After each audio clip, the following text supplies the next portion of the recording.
السلام علیکم ورحمۃ اللہ وبرکاتہ۔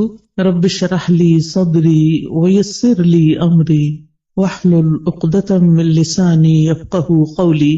خوشگوار زندگی بسر کرنے کا پہلا اصول یہی ہے جو قرآن نے ہمیں دیا ہے کہ انسان عمل صالح پر، نیک کاموں پر، خیر کے کاموں پر توجہ کرے اور ان کو بچا لانے کی کوشش کرے۔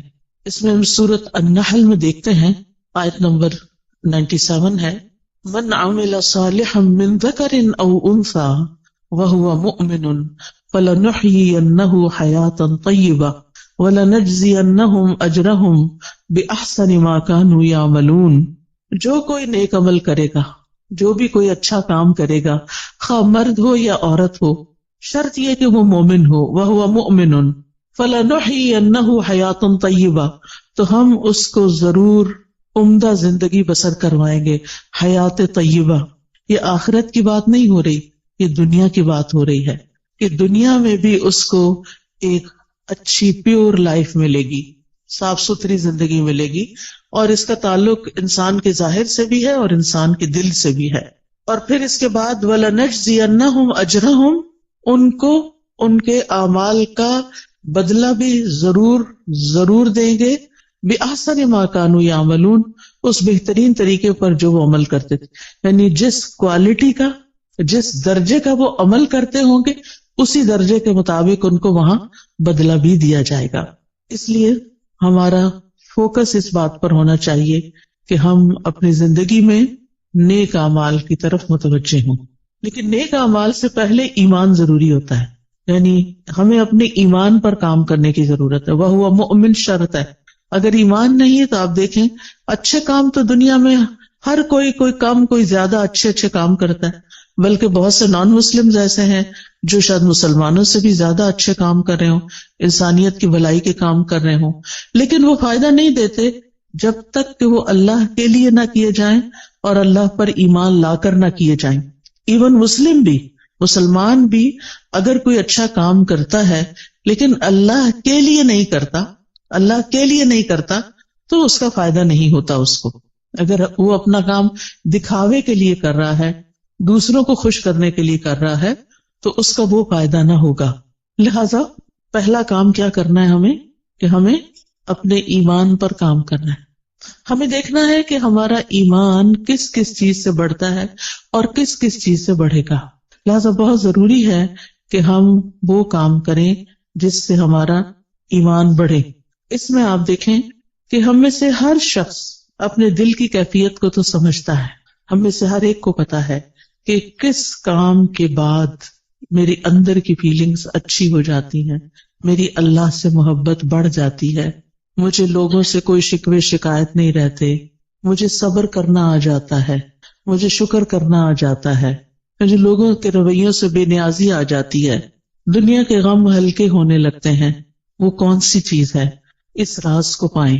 جس نے اس راز کو پا لیا وہ کامیاب ہو گیا، کیونکہ بہت سے لوگ بھٹکتے رہتے ہیں اندھیروں میں، سب کچھ جاننے کے باوجود بھی ان کو یہ نہیں پتا چلتا کہ ان کے دل کا چین، سکون، اطمینان، خوشی کس چیز میں ہے۔ سب کچھ ہوتے ہوئے بھی وہ پریشان کیوں رہتے ہیں، سب کچھ ہوتے ہوئے بھی کسی چیز کی کمی کا احساس کیوں رہتا ہے۔ لہٰذا ہم میں سے ہر ایک کو مختلف چیزیں ٹرائی کرنی چاہیے، تجربہ کرنا چاہیے۔ وہ کون سی بات ہے، وہ کون سا کلام ہے، وہ کون سی مجلس ہے، وہ کون سا انسان ہے، وہ کون سی محنت اور کوشش ہے کہ جس کے بعد مجھے ایک سیٹسفیکشن نصیب ہوتی ہے، اور جس چیز کے بعد آپ کو ملے اس چیز کو پھر دوبارہ دہرانا چاہیے۔ وہ قرآن مجید کا پڑھنا بھی ہو سکتا ہے، وہ اللہ کا ذکر بھی ہو سکتا ہے، وہ بندوں کی خدمت بھی ہو سکتی ہے۔ اگر یہ سارے کام اللہ کی خاطر ہو رہے ہوں، کسی کو دکھانے کے لیے نہ ہو رہے ہیں، وہ صدقہ خیرات بھی ہو سکتا ہے۔ نبی صلی اللہ علیہ وسلم نے فرمایا کہ تم آگ سے بچو، خواہ کھجور کا ایک ٹکڑا، یعنی پوری کھجور بھی نہیں، بشق تمرہ، شق کہتے ہیں یعنی اگر جب اس کو دو حصوں میں توڑا جائے تو وہ ہر دو حصہ شق جانب، یعنی اس کا ایک پیس جو ہے کھجور کا ایک پیس، اندر تو گٹلی ہوتی، اگر وہ پوری کھجور بھی نہیں دے سکتے، آدھی کھجور دے کے بھی تم اس کو پا سکتے ہو، یعنی آگ سے بچ سکتے ہو۔ تو ایسا ضرور کرو۔ کہنے کا مطلب یہ ہے کہ ہم اپنی زندگی میں صرف اپنی خواہشات کی تکمیل نہ کریں، صرف اپنی خواہشات کے پیچھے نہ دوڑتے رہیں، بلکہ ان کاموں کے پیچھے جائیں، خواہ ان میں محنت لگتی ہو، خواہ ان میں تکلیف ہوتی ہو، خواہ ان میں کچھ قربانی کرنی پڑتی ہو، لیکن اس کے نتیجے میں ہمیں سکون قلب حاصل ہوتا ہو۔ امام ابن تیمیہ نے کہا تھا کہ انسان کے لیے ایک جنت دنیا میں ہے اور ایک آخرت میں ہے۔ جو دنیا کی جنت میں داخل نہیں ہوا وہ آخرت کی جنت میں داخل نہیں ہو سکتا۔ وہ دنیا کی جنت کیا ہے؟ وہ دنیا کی جنت دل کا سکون ہے، دل کی راحت ہے، دل کی ٹھنڈک ہے، دل کا اطمینان ہے، دل کی خوشی ہے، کہ جس سے انسان ہر طرح کے حالات میں ایک پرسکون انسان رہتا ہے۔ اس کے لیے ہر شخص کو خود محنت کرنا ہے، اور اصول میں نے آپ کو دے دیا کہ اس کی جو ہے وہ ایمان لا کر عمل صالح ہے، نیک عمل ہے۔ لیکن وہ نیک عمل کیا کیا ہے؟ ان کا علم حاصل کرنا ضروری ہے کہ کون کون سے کام اللہ تعالیٰ کو پسند ہے۔ پھر اسی طرح آپ دیکھیے کہ دوسری چیز جو انسان کو خوشی دیتی ہے وہ انسانوں کے ساتھ احسان کا معاملہ ہے، چاہے زبان کے ساتھ چاہے کام کے ساتھ۔ یعنی جب آپ کسی کے ساتھ اچھا بول لیتے ہیں، صرف اس کے ساتھ نہیں جو آپ کے ساتھ اچھی طرح بات کرتا ہے، اس کے ساتھ بھی جو آپ سے اچھی طرح بات نہیں کرتا اور کبھی بھی نہیں کرتا۔ ہم میں سے ہر شخص کی زندگی میں کچھ لوگ ایسے ضرور ہوتے ہیں کہ ہم ان کے ساتھ اچھا کرتے بھی رہیں پھر بھی وہ ویسے ہی رہتے ہیں جیسے وہ ہوتے ہیں۔ لیکن ایسی جگہ پر جب انسان اپنی سیٹسفیکشن کے لیے اچھا کرتا ہے تو مزہ نہیں آتا، لیکن جب اللہ کے لیے کرتا ہے تو اس کا دل خوش ہو جاتا ہے کہ میں نے وہاں نیکی کی، میں نے اس کے ساتھ نیکی کی جس سے مجھے کوئی جواب نہیں ملنا۔ لہذا قولوا للناس حسنا، لوگوں سے جب بھی بات کریں، چاہے آپ کے ملازم ہوں، چاہے آپ کے رشتہ دار ہوں، چاہے آپ کہیں کام کرتے ہیں تو آپ کے کولیگز ہوں، چاہے آپ کہیں پڑھاتے ہیں تو آپ کے شاگرد ہوں، کوئی بھی ہو، بڑوں کے ساتھ پھر بھی انسان عزت کا اور احترام کا ایک معاملہ کرتا ہے، لیکن عموماً اپنے جیسوں کے ساتھ پھر ویسا ہی کرتا ہے جیسے اس کے ساتھ کیا جا رہا ہوتا ہے، اور اس کو ہم جسٹیفائی بھی کرتے ہیں۔ ہم یہ کہتے ہیں وہ بھی تو کرتا ہے نا، وہ بھی تو ایسے ہی کرتا ہے، ایسے کو تیسا ہی ہونا چاہیے۔ یہ اصول ہم نے خود بنا لیا، ایسے کو تیسا، یہ قرآن سے ٹکراتا ہے۔ ایسے کو تیسا نہیں، جو برا کرے ہمیں کیا تعلیم دی گئی ہے کہ ہم اس کے ساتھ اچھا کریں۔ ادفع باللتی ہی احسن، برائی کو اس طریقے سے دور کرو جو زیادہ اچھا طریقہ ہو۔ تو انسانوں کے ساتھ احسان بات کے ذریعے بھی، کوئی اچھی بات ان کو بتائیں، کوئی اچھا مشورہ دیں، اگر ان کو کوئی پریشانی ہے یا ان کو کسی بات میں کوئی مشکل پیش آئی ہوئی ہے تو ان کی اس مشکل کا حل تلاش کرنا۔ تو زبان کے ذریعے آپ کسی کو تسلی دے سکتے ہیں، کسی کا دل خوش کر سکتے ہیں، تو یہ احسان کا معاملہ ہے۔ اور دوسرا، عمل کے ساتھ، کام کے ساتھ، جن لوگوں کے ساتھ ہمارا دن رات کا انٹریکشن ہوتا ہے، ہمیں یہ معلوم ہوتا ہے کہ ان کی ضروریات کیا ہیں، ان کے وہ کون سے کام ہیں جو میں کر سکتی ہوں، میں کہاں ان کے کام آ سکتی ہوں، اور پھر جب آپ وہی کام کرتے ہیں تو آپ کو خاص خوشی نصیب ہوتی ہے۔ ایک خوشی انسان کو اپنی خواہشات کی تکمیل سے ہوتی ہے کہ جو لوگ آپ کو اچھے لگتے ہیں آپ ان کے لیے کچھ کرتے ہیں تو آپ کو بہت اچھا فیل ہوتا ہے، تو وہ بھی ایک خوشی ہوتی، لیکن وہ دراصل آپ اپنی خواہش پوری کر رہے ہوتے ہیں۔ لیکن ایک احسان وہ ہوتا ہے کہ آپ اللہ کی خاطر، للہ، صرف اللہ کو راضی کرنے کے لیے، اور کسی بدلے اور کسی صلے کی کوئی توقع نہیں۔ انما نطعمکم لوجہ اللہ لا نرید منکم جزاء ولا شکورا، ہم تو تمہیں صرف اللہ کی خاطر کھلا رہے ہیں، ہم تم سے نہ کوئی بدلہ چاہتے ہیں، شکریہ بھی نہیں چاہتے، حتیٰ کہ ہم یہ بھی نہیں آپ پہ بوجھ ڈالتے کہ آپ ہمارے لیے دعا کریں، کیونکہ سلف صالحین کسی نیکی کے جواب میں دعا کا مطالبہ کرنے کو بھی بدلہ سمجھتے تھے۔ وہ کہتے تھے کہ کسی سے یہ مت کہو کہ میں نے آپ کے ساتھ یہ کیا ہے جو بس آپ مجھے اس کے بدلے میں دعا دے دیں، نہیں، وہ خود دے دے تو یہ اس کا احسان ہے اور اس کو دینی چاہیے، کیونکہ انسان بعض اوقات کسی کی نیکی کا، کسی کے احسان کا بدلہ اس شکل میں نہیں دے سکتا جو احسان اس نے ہم پہ کیا ہوتا ہے۔ ہاں، دو شکل میں ہم اس کو بدلہ دے سکتے ہیں، اس کی غیر موجودگی میں اس کی اتنی تعریف کریں کہ دل میں تسلی ہو جائے کہ ہم نے بدلہ دے دیا. یہ بدلہ دینے کا ایک طریقہ ہے. مثلاً کسی نے آپ کو پانی پلایا، اب وہ پلا کے تو کہیں چلا گیا، کوئی اجنبی تھا، راہ گزرتے ہوئے آپ سفر کر رہے تھے، آپ کو پیاس لگی، آپ نے کسی سے کہا کہ یہ پانی مجھے دے دو، اس نے دیا، وہ چلا، بات ختم. نہ آپ اس کو جانتے نہ وہ آپ کو جانتے. اب آپ بدلہ کہاں سے دیں گے اس کو؟ وہ تو ایک منٹ کے لیے ٹھہرا بھی نہیں کہ آپ سے شکریہ یا کوئی نذرانہ وصول کرے. اب آپ کی پیاس بجھی تو آپ کے دل سے دعا اٹھی. یہ آپ کا اپنا فرض بنتا ہے کہ آپ اس کے لیے کچھ کریں، اور بہترین چیز آپ کیا کر سکتے ہیں کہ اس کے لیے دعا دے سکتے ہیں، اور پھر اپنی منزل پہ پہنچ کے اس کی تعریف کر سکتے ہیں کہ ایسا اور ایسا شخص مجھے راستے میں ملا کہ جس کی یہ اور یہ خوبیاں تھیں. اور اگر کوئی کسی کو جانتا ہو تو اس وقت بھی. عام طور پر آپ دیکھیں کہ ہم اپنی مجلسوں میں جب بھی کسی کا ذکر کرتے ہیں عموماً نیگیٹو وے میں کرتے ہیں، اچھے انداز میں کم ہی کرتے ہیں اور کم ہی لوگوں کا کرتے ہیں. حتیٰ کہ اپنے والدین کے لیے بھی ہماری زبان سے اچھے الفاظ کم ہی نکلتے ہیں. ان سے بڑھ کے تو ہم پر کبھی کسی نے احسان نہیں کیا. ہم سب سوچیں کہ ہم سب اپنے والدین کا، ان کے تو کئی ایک حقوق ہے نا، ان میں سے ایک یہ ہے کہ ان کی زندگی میں بھی اور ان کے مرنے کے بعد بھی ان کو اچھے الفاظ سے یاد کیا جائے. ہم جب بہن بھائی آپس میں مل کے بیٹھتے ہیں تو اپنے والدین کی کتنی خوبیاں بیان کرتے ہیں، یا اپنے دوستوں میں بیٹھتے ہیں یا ان کے دوستوں کے ساتھ بیٹھتے ہیں تو ان کی کتنی نیکیاں یا کتنے احسان ہمیں تو یاد بھی نہیں رہتا، ہم تو دیکھتے بھی نہیں کہ یہ احسان ہے ان کا. پھر اسی طرح اور لوگ ہوتے ہیں ہماری زندگی میں جنہوں نے ہم پہ احسان کیا ہوتے ہیں. کوئی نانی دادی ہوتی ہے، کوئی اور ٹیچر ہوتی ہے، کوئی رشتہ دار ہوتی ہے، کئی لوگ ہوتے ہیں نا. ایک انسان جب گرو کرتا ہے، بڑا ہوتا ہے، تو کئی لوگوں کا اس میں ہاتھ ہوتا ہے. آپ تنہا کچھ بھی نہیں ہے. آج ہم جو کچھ بھی ہیں اس میں بے شمار لوگوں کا تعاون ہے ہماری شخصیت کو بنانے میں، ہمیں کسی قابل بنانے میں کہ ہم بڑے ہو کر کچھ کرنے کے قابل ہو سکیں. اس میں اس شخص کا بھی ہاتھ ہے جس نے بچپن میں ہمیں انگلی پکڑ کے چلنا سکھایا تھا، ہمیں دانت صاف کرنے سکھائے تھے. بعض اوقات تو مدر ہوتی ہے، بعض اوقات تو مدر کی کوئی ہیلپر ہوتی ہے. کتنے بے شمار لوگوں کا ہم پر احسان ہے. ہم سوچیں کہ ہم نے اپنے محسنین میں سے کتنے محسنوں کو اچھے لفظوں میں کبھی یاد کیا. اور آپ دیکھیں کہ ہمارے منہ سے جو لفظ نکلتے ہیں نا، ان کا سب سے پہلے براہ راست امپیکٹ خود ہمارے اپنے اوپر پڑتا ہے. جب ہم اچھی بات کرتے ہیں تو اس کا اچھا اثر خود اپنے اوپر پڑتا ہے، آپ کا اپنا دل خوش ہوتا ہے. اور جب ہم کسی کی بری بات کرتے ہیں یا سنتے ہیں تو اس کا برا اثر آپ کے اپنے اوپر بھی پڑتا ہے. یہ ہو نہیں سکتا کہ آپ اس سے پھر بچ جائیں، کہ آپ کسی کو کچھ سنا دیں.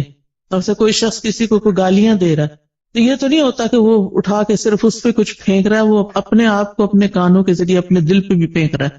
تو ان احسنتم احسنتم لانفسکم، اگر تم اچھا کرو گے تو اپنی ذات کے لیے اچھا کرو گے. انسان جب اچھا کرتا ہے تو اپنے ہی لیے اچھا کرتا ہے. اسی طرح خوشگوار زندگی بسر کرنے کے لیے بڑا ضروری ہوتا ہے، ایک اچھی زندگی بسر کرنے کے لیے، کہ انسان کسی اچھے کام میں مصروف رہے. ایک تو وہ کام ہوتے ہیں نا جو ہمیں کرنے پڑ جاتے ہیں، جو مجبوری سے ہم کرتے ہیں، ہمارے اوپر وہ ڈال دیے جاتے ہیں. مثلاً آپ بیٹی ہیں، گھر میں رہتی ہیں، تو آپ کی والدہ نے آپ کو کچھ کام کہہ دیے کہ یہ تم نے کرنے. جیسے ہم اپنے بچوں کے ساتھ کرتے ہیں، کچھ کام بیٹے کے ذمہ، کچھ بیٹی کے ذمہ، کچھ وہ تو کرنے ہی ہیں. کہ آپ کا فرض بنتا ہے کہ آپ جس گھر میں رہتے ہیں، جہاں سے آپ سارے فائدے اٹھاتے ہیں، وہاں آپ پے بیک بھی کریں، کچھ نہ کچھ واپس لوٹائیں، کچھ نہ کچھ اس گھر کی خیر خواہی کریں. لیکن یہ کافی نہیں ہے، یہ تو فرض کے درجے میں ہے نا. جو احسان ہوتا ہے نا وہ فرض سے آگے کی چیز ہوتی ہے، ٹھیک ہے نا. مثلاً حدیث سے جبریل میں احسان کی تعریف کیا کی گئی ہے؟ ان تعبد اللہ کانک تراہ. اب اس میں آپ دیکھیں دو حصے ہیں. ان تعبد اللہ ایک حصہ ہے جو ہم سب کرتے ہیں، کانک تراہ دوسرا حصہ جو احسان کا درجہ ہے. اگر آپ یہ نہیں کرتے کانک تراہ تو آپ صرف عبادت کریں، فرض پورا کریں، ہو گیا. لیکن احسان کے درجے کو نہیں آپ پہنچے. احسان کے درجے کو وہ پہنچتا ہے جو اسے خوبصورت انداز میں نبھاتا ہے. تو اس میں آپ دیکھیے کہ ہم سب اپنی زندگی میں کوئی نہ کوئی ایسا مقصد رکھیں، کوئی نہ کوئی ایسی چیز کریں جو ہمارے روز مرہ کے فرائض سے آگے کی چیز ہو.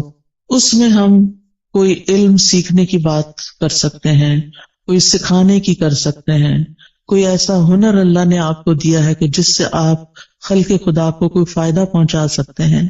اور جو لوگ اپنی جوانی میں مصروف زندگی گزارنا سیکھ لیتے ہیں، اپنے وقت کو لغو اور فضول بیکار باتوں سے بچا کر اچھے کاموں میں لگاتے ہیں، ان کا بڑھاپا بڑا خوشگوار ہوتا ہے۔ میں نے مختلف لوگوں کے بڑھاپے دیکھے ہیں، کچھ کے انتہائی مزریبل کہ رو رو کے انہوں نے وقت کاٹا زندگی کا آخری، اور کچھ کا انتہائی خوشگوار، جن میں سے الحمدللہ میری اپنی والدہ محترمہ تھی۔ ہم 12 بہن بھائی تھے، انہوں نے 13 بچے جنم دیے، 13واں فوت ہو گیا تھا، لیکن 12 انہوں نے پال کے جوان بڑے کیے اور ان کی تربیت کی، اور وہ ساری زندگی انتہائی مصروف رہی انہی بچوں کی پیدائش اور پرورش اور تعلیم اور شادی اور ان سب چیزوں میں۔ لیکن اللہ سبحانہ و تعالیٰ نے ان کو کچھ لمبی زندگی دے دی کہ جب وہ 60s کے بعد ان سب کے فرائض سے فارغ ہوئی تو انہوں نے نئے سرے سے تعلیم حاصل کرنا شروع کر دی۔ انہوں نے باقاعدہ داخلہ لے کے الہدیٰ میں تعلیم القرآن میں کورس کرنا شروع کیا، نوٹس بنانے شروع کیے، ٹیسٹ دینے شروع کیے، اسٹوڈینٹس کے ساتھ اتنے ہمبل طریقے سے بیٹھتی تھی کہ جیسے وہ بھی ایک اسٹوڈنٹ ہیں، یونیفارم پہنتی تھی، اور بچیوں کے ساتھ ایسی ہی دوستی رکھی ہوئی تھی جیسے کسی اپنے ہم عمر کے ساتھ ہوتی۔ بے شمار بچیاں ان سے مشورے لیتی، کوئی کچھ بات کرتی، کوئی کچھ، یعنی سب کی وہ نانی اماں تھی۔ اور پھر ایک دفعہ کورس ختم ہوا، پھر دوبارہ شروع کر دیا، پھر تجوید کورس میں داخلہ لے لی، تجوید کورس کے لیولز ہوتے ہیں، پھر وہ اگلے لیول میں لے لیے، حتیٰ کہ ایک تجوید کا لیول کا آفٹرنون میں 1 ویک کورس شروع ہوا، اس میں بھی داخلہ لے لی۔ اب وہ صبح 8 بجے سے آئی بھی ہوتی تھی اور پھر میرے گھر پہ آرام کرتی، اور پھر وہ شام کا کورس اٹینڈ کر کے 70s میں تھی جب ان کی وفات ہوئی، 78 ایئرس کی تھی وہ، اور اس کے باوجود وہ کسی دن اپنی کلاس مس نہیں کرتے۔ وہ بہن بھائیوں میں سے جو ملنے جاتا وہ کہتا آپ آرام کریں، آپ کیوں اپنے آپ کو تکلیف دیتے، لیکن وہ صبح سویرے وہ اپنے کام پہ پہنچی ہوئی ہوتی تھی۔ اور جس دن وہ بیمار ہوئی ہیں اس سے ایک دن پہلے بھی وہ اپنی کلاس میں آئی ہیں اور اپنا سارا دن وہاں پورا کیا ہے، اور شام کو کسی کو ملنے کے لیے بھی گئی ہیں، اور پھر اگلے دن صبح اٹھی ہیں تو ان کو تکلیف شروع ہوئی ہے جس میں ان کی ڈیتھ 2-3 دن کے بعد ہو گئی۔ اور نہ ان کی زبان پہ کسی کا شکوہ، نہ کسی سے گلہ، نہ کسی سے کوئی توقع، کون میرے پاس آتا ہے اور کون نہیں۔ اور اگر ہم جاتے بھی تھے نا، جیسے بہن بھائی ماشاءاللہ ایک کے بعد ایک، تو تھوڑی دیر بات چیت کرتی تھی، وہ کہتے اچھا میری ذرا سورت رہتی ہے، ہر روز سورت بقرہ پوری پڑھنی۔ پھر آل عمران بھی شروع کر دی کہ جب پتہ چلا کہ 2 سورتیں قیامت کے دن 2 بادلوں کی شکل میں ہو، اور پھر اپنے ہاتھ سے ڈیلی الہدیٰ میں صدقہ کرنا۔ الحمدللہ ان کے بعد بھی اب تک ہم نے وہ سلسلہ جاری رکھا ہوا ہے کہ جس طرح وہ خود آ کے ہر روز سیدھی جا کے صدقہ کرتی ہیں، بھیجتی کہ جا کے ڈال کے آئیں۔ تو الحمدللہ، تو جو عادتیں انسان ڈال لیتا نا اپنے اندر کسی نہ کسی کام کی مصروفیت رکھنے کی، ٹھیک ہے اگر آپ کے اس وقت بچوں کی وجہ سے بہت مصروفیت ہے، آپ ریگولر 4 دن کا کورس جوائن نہیں کر سکتے، فل ٹائم نہیں کر سکتے، آپ ہفتے میں 1 دن کر لیں، آپ باقاعدہ طالب علم بنیں، آپ پڑھیں، سبق یاد کریں، ٹیسٹ کریں، تب آپ کو پتہ چلے گا آپ کہاں کھڑے ہیں۔ اس پڑھنے میں اور صرف ایک لسنر کے طور پہ سن کے اٹھ کے بلا دینے میں بہت بڑا فرق ہے۔ جب آپ باقاعدہ طالب علم بنتے ہیں، اور طالب علم کے تو اجر ہی بہت بڑا ہے کہ جو شخص علم کے راستے پہ چلا وہ جنت کے راستے پہ چلا، تو چاہے ہفتہ بار کلاس لیں، چاہے ڈیلی لیں، چاہے صبح کی لیں، چاہے شام کی لیں، چاہے رات کی لیں، چاہے آن لائن لیں، یعنی کوئی طریقہ اپنے لیے ضرور سوچیں۔ یا پھر اگر آپ نے سب کچھ کر لیا اور آپ ون سے بھی وہ کرتے ہیں اور پھر بھی ٹائم ہے تو خدمت خلق، سوشل ورک کا کوئی نہ کوئی کام ضرور کریں، غریب لوگوں سے جا کے ملیں، کچی بستیوں میں جائیں، جو ان پڑھ لوگ ہیں ان کو پڑھائیں، جو ضرورت مند ہیں ان کی ضروریات پوری کریں، یعنی آپ کے آس پاس بہت سے لوگوں کی آپ خدمت کر سکتی ہیں۔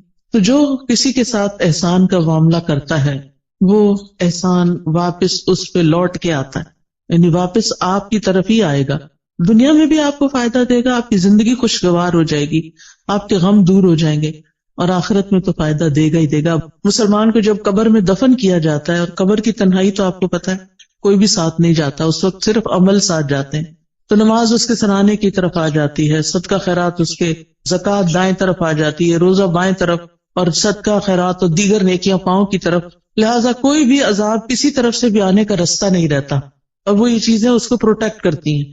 لیکن اگر ان میں ہی کمی ہو اور وہی ناقص ہو، پروٹیکشن والی ویک ہو، تو پھر کون بچانے آئے گا؟ وہاں تو رونا دھونا بھی کام نہیں آئے گا۔ لوگ مزے سے اپنے بستروں میں سوئے ہیں اور قبر کا عذاب سہنے والا اندھیری کوٹڑی میں اکیلے مصیبت میں پڑا ہوا ہے، جس کا کوئی فریادی نہیں ہے، کوئی پوچھنے والا نہیں. تو ابھی ہمارے پاس ٹائم ہے، ابھی ہماری زندگی ہے، کیوں نہ ہم ایسے کام کریں کہ اس دنیا میں بھی جئیں تو اطمینان کے ساتھ جئیں اور آگے بھی اطمینان کے ساتھ رہیں. پھر اسی طرح آپ دیکھیں کہ ایک اور چیز کا آپ خیال رکھیں کہ ماضی میں جو کچھ ہو چکا اس پر غمگین نہ رہا کریں، ریگریٹس نہ کیا کریں، بہت بس توبہ کر لیا کریں. جو ہو چکا سو ہو چکا، اب وہ ہاتھ سے نکل چکا ہے. اب ہمارا معاملہ اللہ تعالیٰ کے ساتھ ہے اور وہ غفور الرحیم ہے، رحمان الرحیم ہے، لہٰذا اس سے ہم اچھا حسن ظن رکھتے ہیں کہ وہ ہمیں معاف کر دے گا. لہٰذا جتنی بھی غلطیاں جو جانتے اور جو نہیں جانتے ان سب پر ہم توبہ کرتے رہیں، استغفار کرتے رہیں، لیکن غم نہ کریں، کیونکہ بعضوں کا شیطان انسان کو غمگین رکھتا ہے. وہ کیا چاہتا ہے کہ انسان اسی طرح الجھتا رہے اپنے غموں میں اور کچھ نہ کرے. تو آپ نے اس کے پھندے میں نہیں آنا، اس نے کہنا کہ میرا معاملہ اللہ کے حوالے ہے، مجھے اپنے رب سے اچھی امید ہے. اور حدیث میں ہمیں کیا تسلی دی گئی ہے کہ اللہ اپنے بندے کے ساتھ کیسا معاملہ کرتا ہے، جیسا وہ اس کے بارے میں گمان کرتا ہے. اسی طرح مستقبل کا غم فکر بھی نہ کیا کریں. میں ہمیشہ سوچتی ہوں جس رب نے اب تک پالا ہے، اب تک سنبھالا ہے، آگے بھی وہی رب ہے. جس چیز کے بارے میں بھی فکر آنے لگتی ہے تو میں اپنے مائنڈ کے اندر اس چیز کو ایسے ریپ کرتی ہوں اور پھر میں کہتی ہوں اللہ تعالیٰ یہ آپ کے حوالے. جیسے موسیٰ علیہ السلام کی والدہ نے موسیٰ علیہ السلام کو ریپ کیا اور باسکٹ میں ڈالا اور دریا کی نظر کیا اور کہا یہ آپ کے حوالے. ایسے ہی امیجنیشن میں جو چیز بچوں کے بارے میں فکر ہے تو ان کو بھی اسی طرح ریپ کر کے اللہ کے حوالے کر دیا. میں باقاعدہ بولتی ہوں یہ لفظ، اللہ آپ نے موسیٰ علیہ السلام کی جیسی حفاظت کی تھی ایسے ہی میرے بچے کی آپ حفاظت کریں. یوسف علیہ السلام کا جو ماحول تھا سارا وہ کیسا تھا؟ مصر میں کسی اسلامی ماحول میں تھے، کسی اسلامی اسکول میں جا رہے تھے یا کسی اسلامی درسگاہ میں تھے یا کسی مسجد میں بیٹھے رہتے تھے. وہاں تو مسجد نام کی کوئی چیز نہیں تھی، وہاں تو کچھ نہیں تھا ان کے پاس، ہر طرف برائی کے مواقع تھے. کس نے حفاظت کی؟ اللہ نے حفاظت کی. ہر وقت بچوں کے لیے پریشان نہ رہا کریں، آپ کہا کریں کہ اللہ میں نے ان کو تیرے حوالے کیا، آپ نے یوسف علیہ السلام کی حفاظت کی تھی، آپ میرے بچے کے ایمان اور دین کی بھی حفاظت کریں، اور اللہ کرے گا. تو جس چیز کے بارے میں آپ فکر کرتے ہیں نا اس کے لیے اپنی تدبیر ضرور کریں، کوشش کریں، محنت کریں، لیکن ہر چیز ہمارے ہاتھ میں نہیں ہے، اللہ کے ہاتھ میں ہے. اور اللہ کا جب اذن ہوتا ہے تو وہ چیز ہو جاتی ہے. انما امرہ اذا اراد شیئا ان یقول لہ کن فیکون. تو اس طرح اپنے بوجھوں سے آزاد ہوں تاکہ آپ شرح صدر کے ساتھ حال میں اس وقت جو کام کر رہے ہیں اس پہ فوکس کریں. مثلا میں اگر اس وقت پڑھا رہی ہوں، کچھ سکھا رہی ہوں اور میں غم لگا کے بیٹھی بھی ہوں کسی اور چیز کا تو میں کوالٹی نہیں دے سکتی. آپ اگر یہاں بیٹھے ہوئے اور سوچ رہے ہیں کوئی گھر میں مسئلے کا تو آپ کا آدھا دل ادھر ہے آدھا ادھر ہے، آپ ڈیوائیڈڈ ہیں، آپ انجوائے نہیں کر سکتے. اس وقت آپ سب کچھ چھوڑ کے آئے ہیں، ریلیکس ہو جائیں، سکون سے بیٹھیں، اطمینان سے سنیں، اپنے لیے کچھ پک کریں، یاد رکھیں، ساتھ لے کے جائیں اور اس کے مطابق زندگی بسر کریں تاکہ یہاں آنے کا کچھ فائدہ ہو آپ کو. تو اپنے سارے خیالات کو کیا کرنا ہے، اکٹھا کر کے اس نقطے پہ فوکس کرنا ہے جو آپ اس وقت کام کر رہے ہیں. پھر ایک اور چیز جو دلوں کو بڑا اطمینان دیتی ہے اور وہ ہے اللہ کا ذکر. اٹھتے بیٹھتے چلتے پھرتے ہر موقع کا ہمیں ذکر سکھا دیا گیا ہے. آپ سیڑھی چڑھ رہے ہیں تو آپ اللہ اکبر کہیں، آپ اتر رہے ہیں تو سبحان اللہ کہیں، آپ کہیں انٹر ہو رہے ہیں تو بسم اللہ پڑھیں، آپ کہیں سے نکل رہے ہیں تو دعا پڑھ لیں، آپ گاڑی میں بیٹھے ہیں تو دعا پڑھ لیں، آپ گھر میں داخل ہوئے تو پڑھ لیں، آپ گھر سے نکل رہے ہیں تو پڑھ رہے ہیں، کھانا کھانے لگے تو آپ پڑھ لیں، کھانا کھا چکے ہیں تو دعا پڑھ لیں، آپ سونے لگے ہیں تو دعا پڑھ لیں، کوئی آ گیا ہے تو سلام دعا میں دعائیں ہیں. یعنی کون سی چیز ایسی ہے جس کے بارے میں ہمارے دین نے ہمیں رہنمائی نہیں دی اور ہمیں دعائیں نہیں سکھائی؟ ہمیں پتہ نہ ہو تو وہ الگ بات ہے. لہٰذا کثرت سے اللہ کا ذکر. قرآن مجید میں اللہ تعالیٰ اپنے مومن بندوں اور بندیوں کی صفت یہ بیان کرتے ہیں وَالذَّاكِرِينَ اللَّهَ كَثِيرًا وَالذَّاكِرَاتِ، کہ وہ کثرت سے اللہ کا ذکر کرنے والے ہیں، مرد بھی اور عورتیں بھی. اور اس کے علاوہ فارغ اوقات میں ڈرائیو کر رہے ہیں، آپ گھر کے کام کاج کر رہے ہیں، کھانا پکا رہے ہیں، لانڈری کر رہے ہیں، کلیننگ کر رہے ہیں، کچھ بھی کر رہے ہیں، آپ کی زبان اللہ کے ذکر سے تر رہے، کیونکہ اللہ تعالیٰ کا وعدہ ہے الا بذکر اللہ تطمئن القلوب. اور یہ بھی آتا ہے الذین آمنوا وتطمئن قلوبہم بذکر اللہ، وہ لوگ جو ایمان لائے ہیں، ایمان والے جو ہیں، ان کے ذکر، اللہ کے ذکر سے ہی اطمینان پاتے ہیں. اگر ذکر، کچھ لوگ کہتے ہیں ذکر بھی کرتے ہوئے چین نہیں آ رہا، پھر اپنے ایمان پہ کام کریں، کیونکہ اللہ تعالیٰ نے ایمان والوں کی تو یہی صفت بیان کی کہ ان کو اللہ کے ذکر سے چین آ جاتا ہے، ان پہ یہ دوائی کام کر جاتی ہے. اور اگر آپ پر یہ دوائی کام نہیں کر رہی تو پھر دوائی کا قصور نہیں ہے، کچھ مشکل آپ کے اندر ہے، کیونکہ ذکر تیر بہدف نسخہ ہے. تیر بہدف کا مطلب ہوتا ہے نشانے پہ جا کے لگتا ہے، جس قسم کی آپ کو تکلیف ہو اس کا علاج ہے. پھر اسی طرح اپنی روزمرہ کی گفتگو میں اللہ کی نعمتوں کا ذکر شروع کر دیں، اللہ کی نعمتوں کو دیکھنا شروع کریں، چھوٹی چھوٹی باتوں پر شکر ادا کریں. مثلاً آپ واش روم میں جاتے ہیں، ٹیپ کھولتے ہیں، گرم پانی آتا ہے، صرف ہاتھ دھو کے وضو کر کے نہا کے باہر نہ نکلیں، بلکہ کیا کریں، دل ہی دل میں، ادھر اللہ کا ذکر تو نہیں ہم نے کرنا ہوتا واش روم میں کھڑے ہو کر، دل ہی دل میں کریں شکر ہے، شکر، لفظ شکر منہ سے نکالتے جائیں. شکر کا لفظ بولنا تو واش روم میں منع نہیں، شکر ہے، شکر ہے، شکر ہے. اسی طرح کوئی بھی اور چیز جو آپ کے گھر میں اللہ نے آپ کو سہولت دی ہوئی، مثلاً سردی ہے اور اللہ نے آپ کو ہیٹر جیسی نعمت دی ہوئی ہے، آن کرتے ہوئے آف کرتے ہوئے اللہ تیرا شکر ہے تو نے یہ نعمت دے رکھی ہے. کتنے ہی لوگ ایسے ہیں جن کے پاس یہ نعمت نہیں ہے، کتنے ہی لوگ ہیں جن کے پاس پورا لباس بھی نہیں ہے، ان کے پاس آپ جیسی رضائی بھی نہیں ہے، ان کے پاس جوتے بھی نہیں ہیں، جرابیں بھی نہیں ہیں، پورا کھانا بھی نہیں ہے. ہمیں تو سردی لگتی ہے، کہتے چائے کا کپ پی لو سردی ختم ہو جائے گی، یہ فلاں حلوہ کھا لو، فلاں کتنی سوغاتیں ہم نے بنائی ہوئی ہیں سردیوں کی اپنی سردی کو دور کرنے کے لیے. کیسی کیسی نعمتیں اللہ نے دی ہیں.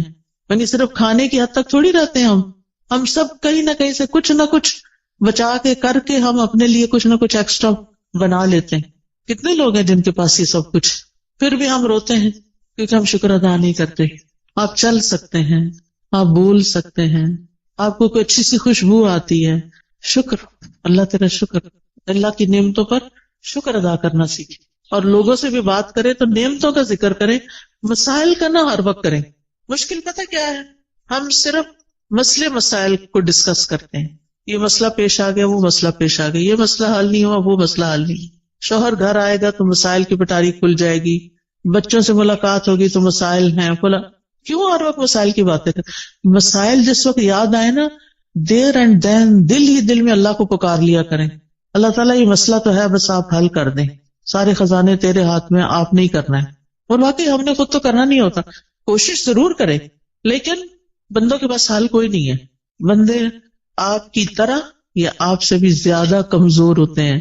جن بندوں پہ ہم ریلائے کر رہے ہوتے ہیں وہ بعض اوقات ہم سے بھی کمزور ہوتے ہیں. اسی لیے اللہ تعالیٰ نے قرآن مجید میں ایک مثال دی ہے.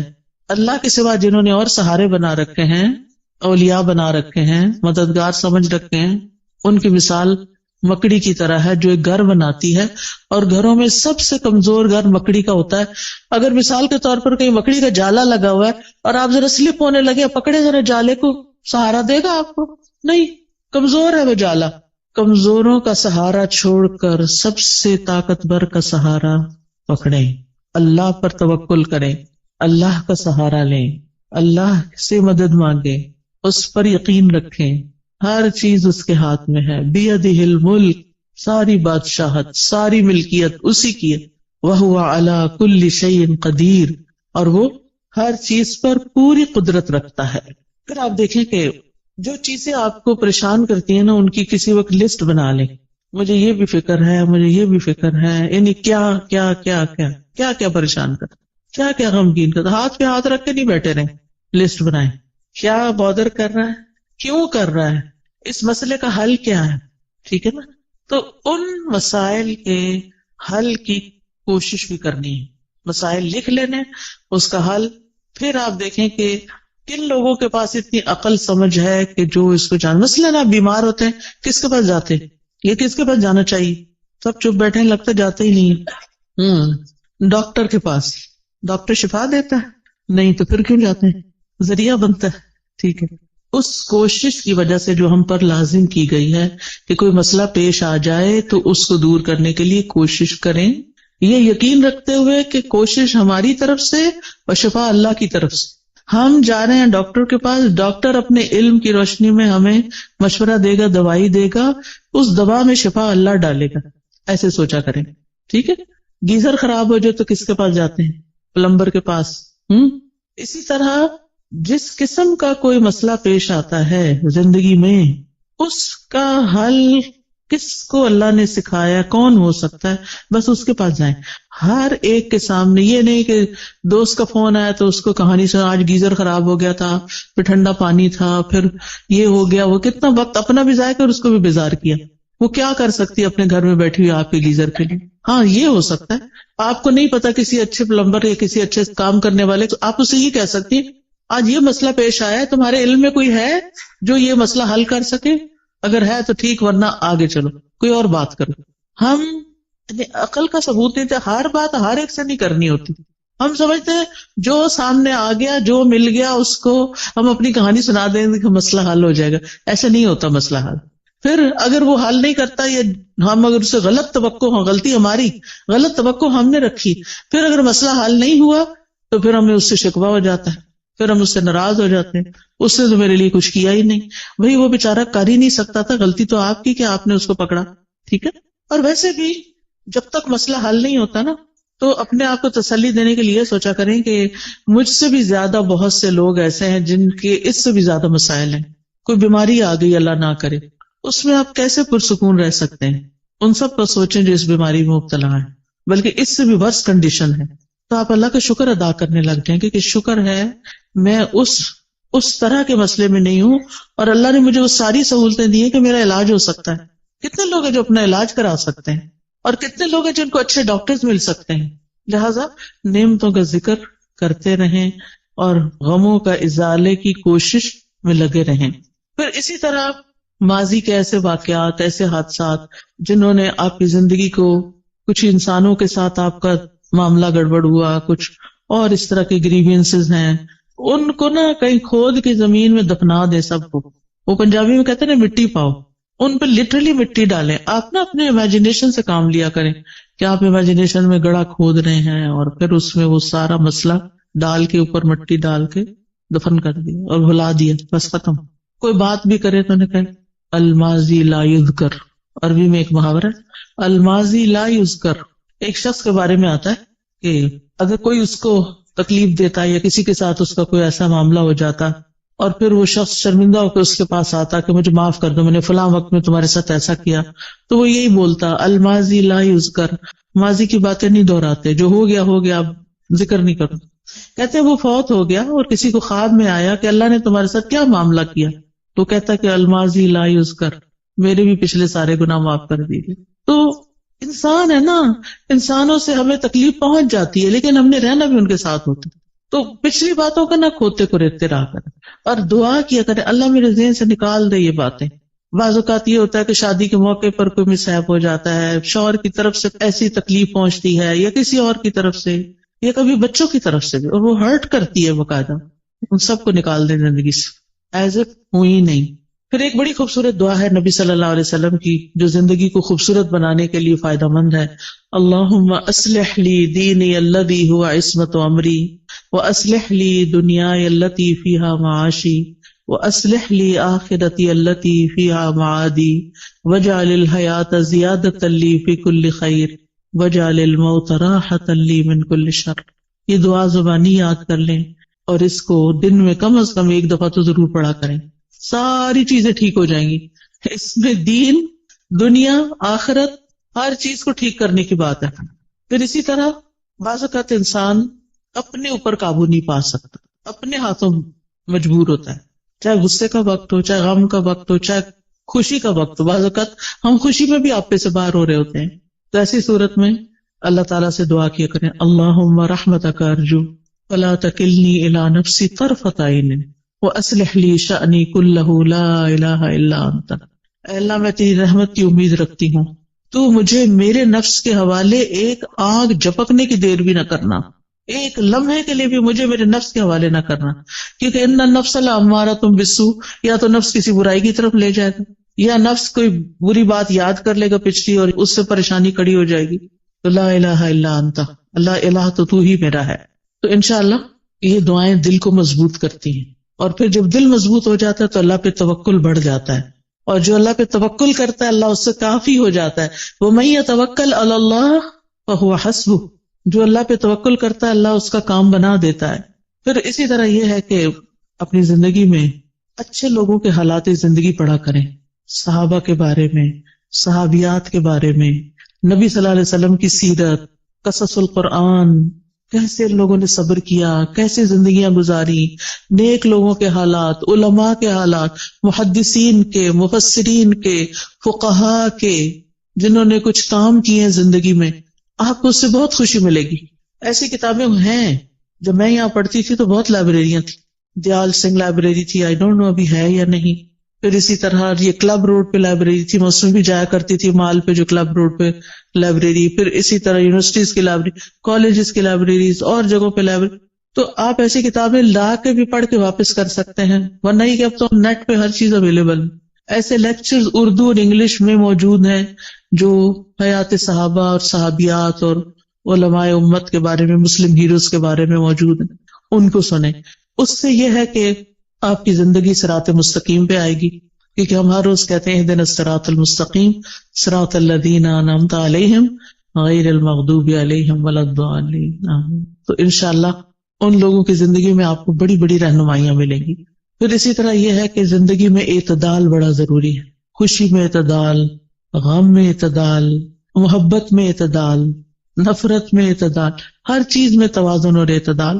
پھر اسی طرح لوگوں کے رحم و کرم پہ خود کو نہیں چھوڑنا کہ انہوں نے کچھ کہہ دیا تو آپ پریشان ہو گئے، انہوں نے کوئی تعریف کر دی تو آپ خوش ہو گئے. خوشی لوگوں میں نہیں ڈھونڈے، خوشی اپنے اندر ڈھونڈے. within yourself.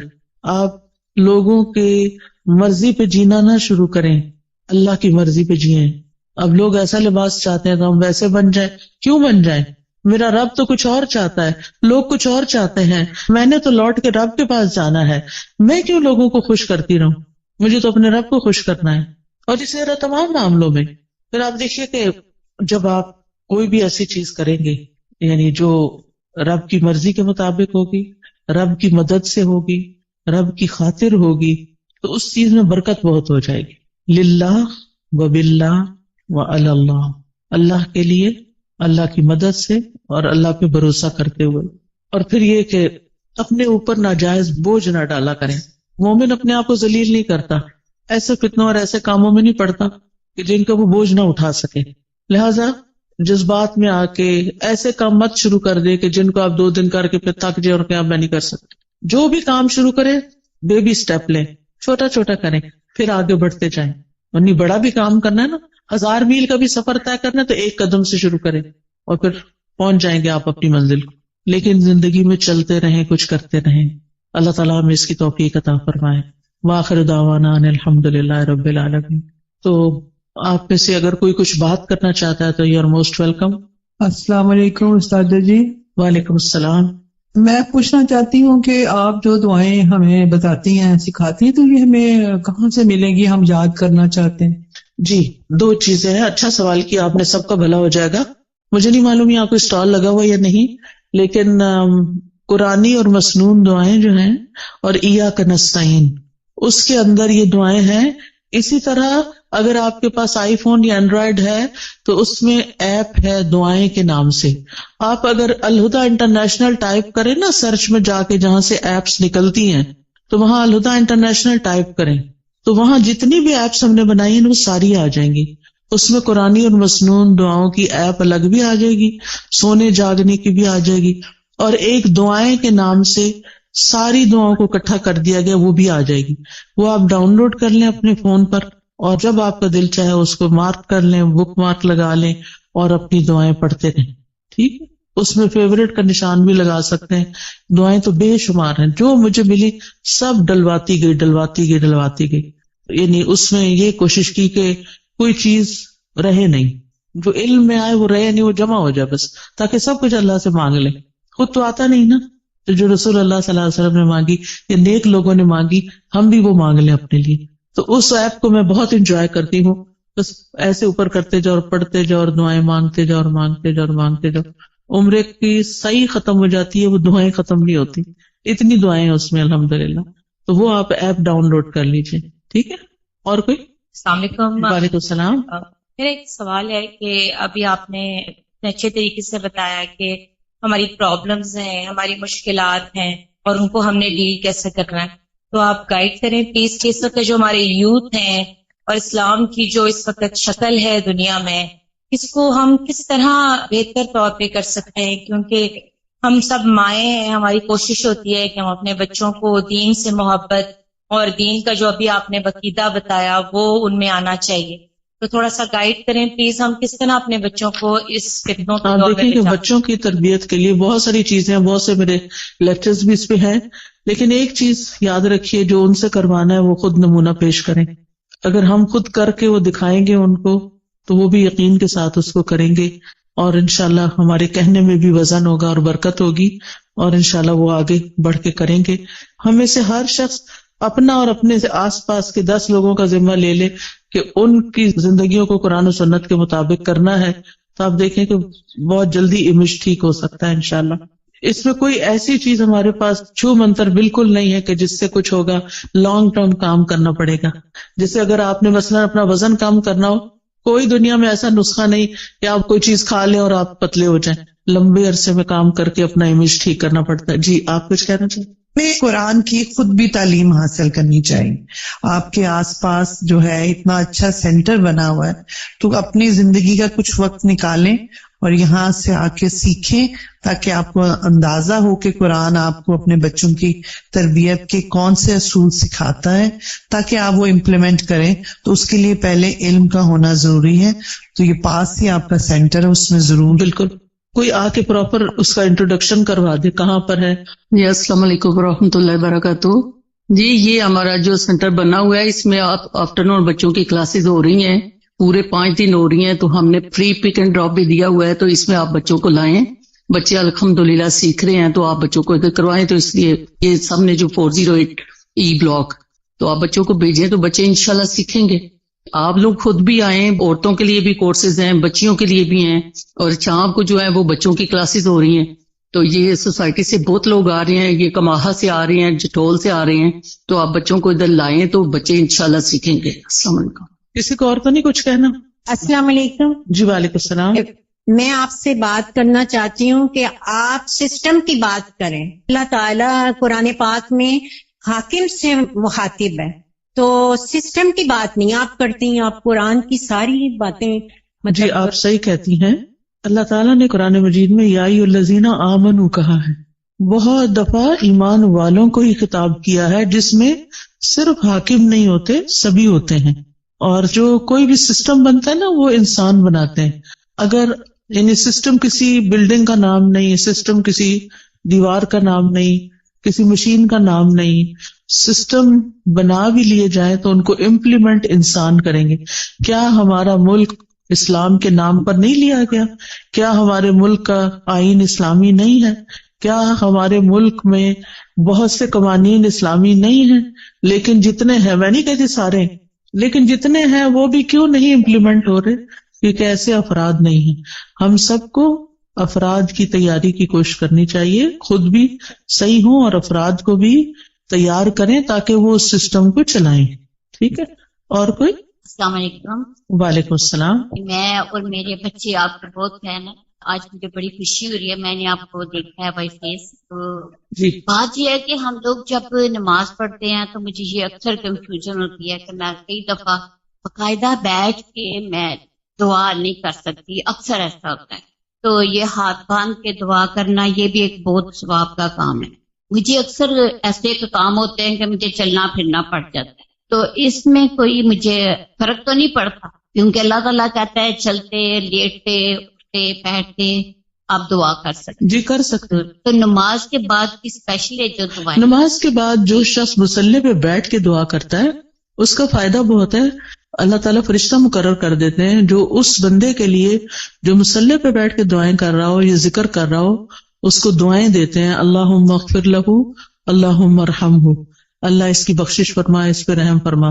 لہٰذا اگر آپ نیچے نہیں بیٹھ سکتے، آپ کرسی پہ وہیں بیٹھ جائیں. ٹھیک ہے، لیکن بیٹھ کے کریں. اللہ یہ کہ آپ کا کوئی ایسا کام ہے، آپ کو جلدی اٹھنا ہے، بچوں کا ناشتہ بنانا ہے، کوئی اور کام کرنا ہے، تو پھر دعائیں نہ چھوڑیں، ساتھ ساتھ بھی کر لیں. افضل یہ ہے کہ بیٹھ کے کریں. السلام علیکم استاذہ. وعلیکم السلام. استاذہ میں آپ کی جو جدہ سینٹر ہے اس میں ابلا ستارہ اور ابلا ہمنا کی طالبہ ہوں. ٹھیک ہے. مجھے بہت خوشی ہوئی آپ کو یہاں پر بھی دیکھ کے. جدہ میں میری آپ سے ملاقات ہو چکی ہے. ٹھیک ہے جی. ابھی صدقہ جاریہ کی آپ بات کر رہی تھی تو آپ کے لیے بھی خوشخبری ہے اور میرے لیے بھی الحمدللہ. میری بچیاں مسجد نبوی کی طالبہ ہیں اور آن لائن پڑھتی ہیں وہاں سے. تو آپ ابھی یہ اسمال اسٹیپس کی بات کر رہی تھیں تو میں I used to keep on playing the audio of Asma Huda in my home. الحمدللہ بچہ بھی حفظ کر چکا ہے اور بچیاں بھی کر رہی ہیں. تو جب یہ ان کو سنا رہی تھیں وہاں کی ابلا کو مسجد نبوی کی اینڈ شی آسکڈ کہ آپ نے اسما ہدا کا سنا ہوا ہے تو مجھے اتنی خوشی ہوئی. آپ بھی ماں ہیں الحمدللہ، آپ کو بھی ان کی بشارت دنیا میں بھی اللہ تعالیٰ اچھے کام ان سے بھی لے. اور میری بچی کی بھی آواز سن کے انہوں نے پک کیا کہ یہ وہاں سے پڑھ کے آئی ہیں کہیں. الحمدللہ. جی بس یہ چھوٹے چھوٹے سے اسٹیپس اگر ہم مائیں لیں گی تو بالکل کچھ نہ نہیں. ہم جی بعض اوقات یہ سوچتے ہیں ہمارے پاس ریسورسز نہیں. الحمدللہ ہم ایسے دور میں پیدا ہوئے ہیں کہ ہمارے پاس آن لائن بہت سے ریسورسز موجود ہیں. کوئی بھی نہیں تو بھی ہم تنہا نہیں، بہت کچھ ہے ہم جس سے فائدہ اٹھا سکتے ہیں. السلام علیکم. وعلیکم السلام. ساتھ مجھے یہ کوشچن کرنا ہے، جیسے آج کل بچوں کے ہم لوگ ریلیشنز کے لیے کوششیں کر رہے ہیں. بچوں کی چوائسیز ہوتی ہیں، بعض دفعہ فیملی پریشر ہوتا ہے کہ نہیں یہاں آپ کریں. تو اس میں ہم لوگ کو کیا کرنا چاہیے؟ بعض دفعہ ہوتا ہے ان کی چوائس پہ ہم نکاح وغیرہ بھی کر دیتے ہیں، ہوتا ہے کہ چلو جائز طریقے سے آپ ایک دوسرے سے ریلیشن قائم رکھیں. بٹ گرلس کے جو ہوتے ہیں، لڑکیوں کے پیرنٹس وہ پسند نہیں کرتے کہ بچہ بچی زیادہ آپس میں ملے. اور اس میں پھر وہی ہوتا ہے کہ پرابلمز ہو گئی، کچھ بھی ہو گیا، اور بچہ کی تھوڑے عرصے بعد پتہ چلتا ہے چوائس بدل گئی نکاح کے باوجود کہ جی مجھے یہاں نہیں کرنا، مجھے یہاں کرنا ہے. اس طرح کے ماحول کے کیسے بچوں کو ٹیکل کریں؟ اصل بات یہ ہے نا کہ دین سے دوری کی وجہ سے بہت سارے مسائل ہیں. اللہ کا تقوی نہیں ہے، اللہ کا خوف نہیں ہے، زندگی کو فن بنایا ہوا ہے. اللہ تعالیٰ سمجھ دے بس.